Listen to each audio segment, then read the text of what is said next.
धीरे धीरे एक विचार बदलना शुरू हुआ। एक विचारधारा पैदा हुई जिसको नियो लिबरलिज्म कहते हैं, नव उदारवाद कहते हैं। आपने शायद इसका नाम सुना होगा कई बार, आजकल खूब जिक्र आता है इस विचारधारा का। पॉलिटिकल साइंस में, पॉलिटिकल फिलॉसफी में टेक्निकली इसका नाम लिबर्टेरियनिज्म है, स्वेच्छातंत्रवाद है, जिसको सामान्य भाषा में नियो लिबरलिज्म या नव उदारवाद कह देते हैं।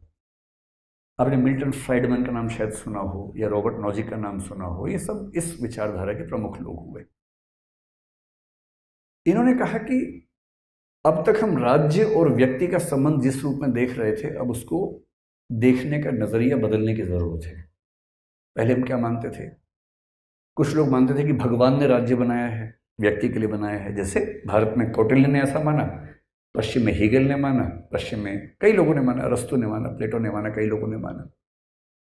फिर कुछ लोग बोलने लगे नहीं, राज्य समझौते से बना है। आपने लॉक, हॉब्स, रूसो का नाम सुना होगा। इन लोगों ने एक कहानी गढ़ी कि सब लोग मिलके बैठे, समझौता किया तो राज्य बना। लेकिन नव उदारवाद ने इस बात को थोड़ा और आगे बढ़ाया।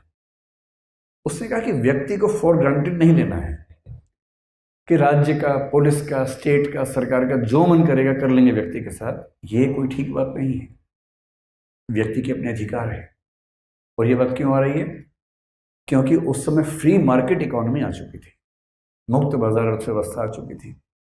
और मार्केट में सबसे इंटरेस्टिंग बात क्या होती है? मार्केट में सबसे इंटरेस्टिंग बात है कि सर्विस प्रोवाइडर के तौर पर आप कभी भी एंटर कर सकते हैं, कभी भी एग्जिट कर सकते हैं। भाई आपका मन हुआ कि मैं एक काम शुरू करना चाह रहा हूं, आप शुरू कर दीजिए, प्रचार कीजिए, सर्विसेज दीजिए, लोग पसंद करेंगे तो खरीद लेंगे। एक दिन आपको लगा मैं काम ठीक नहीं कर पा रहा हूं या नहीं करना चाहता हूं, आप बाहर निकल जाइए। फ्री मार्केट का मतलब क्या है? Free entry, free exit. और कस्टमर के पास क्या मतलब है कि मैं आपसे लूं या आपसे लूं या आपसे लूं या किसी से ना लूं, मेरी मर्जी है। भाई मैं कौन से हॉस्पिटल में जाऊं, कौन सी दवाई लूं, मैं किस क्लिनिक के पास जाऊं, मैं कौन सा स्पोर्ट खेलूं, कौन सी संस्था के पास जाऊं, मेरी चॉइस है। और संस्थाओं के पास भी चॉइस है, कौन सी सर्विस दें, कौन सी ना दें। एक नया मॉडल आया और कहा गया कि इस मॉडल को हम गवर्नेंस पे या स्टेट पे भी तो अप्लाई कर सकते हैं।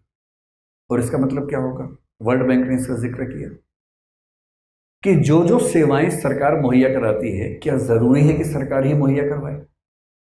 क्या ये नहीं हो सकता कि उनमें से बहुत सारी सेवाएं जो स्ट्रेटेजिक महत्व की नहीं है,